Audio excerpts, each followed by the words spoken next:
नमस्कार, स्मार्ट मराठी सुगरण या यूट्यूब चॅनलमध्ये सर्वांचे मनापासून स्वागत। आज आपण अगदी मऊ, लुसलुशीत आणि जाळीदार पौष्टिक अशी ज्वारीच्या पिठाची आंबोळी अगदी सोप्या पद्धतीने कशी बनवायची ते आजच्या व्हिडिओमध्ये पाहूया।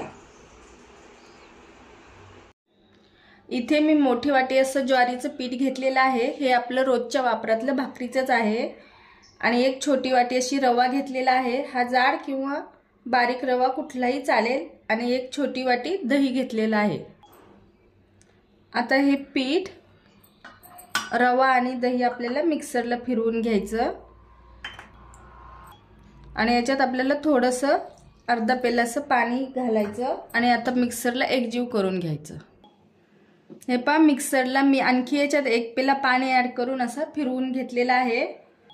अशा प्रकारचं एक मोठं भांडं घ्यायचं आणि त्या भांड्यात वतून ठेवायचं। मोठं भांडं कशासाठी घ्यायचं की आपल्या पिठात जर परत पाणी लागलं तर आपल्याला मिक्स करता येतं।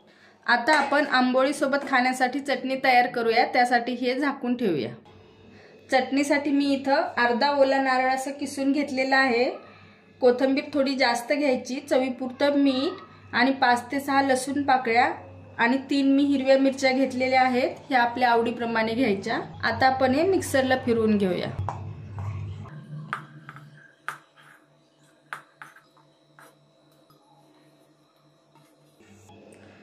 आणि याच्यात थोडंसं पाणी घालायचं, जास्त पाणी नाही घालायचं, नाहीतर मग भांड्याच्या बाहेर येईल। आता आपण हे फिरवून घेऊया।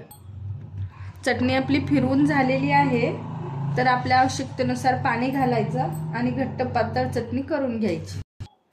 आता ही चटणी एका वाटीत आपण काढून घेऊया। हे पहा, वाटीत मी चटणी काढून घेतलेली आहे। आणि ह्या चटणीला आपल्याला तडका द्यायचा आहे। त्यासाठी मी तडका पॅन मध्ये तेल गरम करायला ठेवलेलं आहे। तडका पॅन मध्ये तेल गरम झालेलं आहे, तर त्याच्यात आता आपण 1 चमचा मोहरी घालूया आणि अर्धा चमचा आपल्याला जिरे घालायचे आणि 7 ते 8 कढीपत्त्याची पानं घालायची। तडका चांगला तडतडला की असं चटणीवर घालायचा आणि लगेच आपल्याला झाकून ठेवायचा।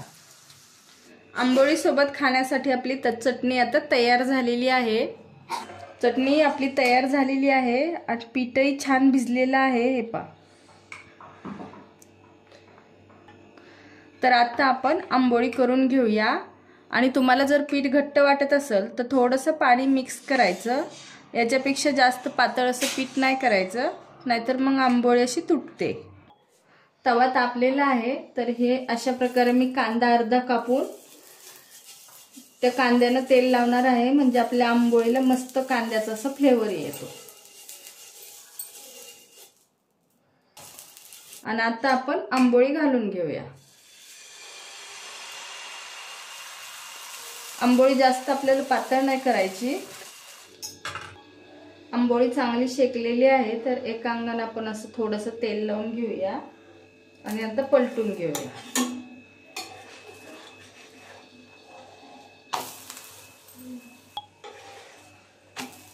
दुसऱ्याही अंगाने आंबोळी चांगली आपली शेकलेली आहे, तर आता आपण तिला बुट्टीवर असं उलट्या साईडने काढून घ्यायची।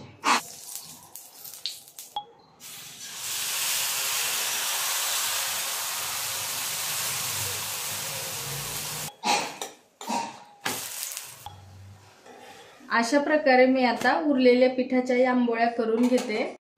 हे पहा, आपल्या आंबोळ्या सगळ्या तयार करून झालेल्या आहेत। आणि हे पहा, अगदी जाळीदार आणि मस्त अशा एकदम मऊ लुसलुशीत अशा। आजची रेसिपी कशी वाटली ते कमेंटमध्ये नक्की सांगा। व्हिडिओ आवडला असेल तर लाईक, शेअर आणि सबस्क्राईब करायला विसरू नका। पुन्हा भेटूया नवीन रेसिपी सोबत। धन्यवाद।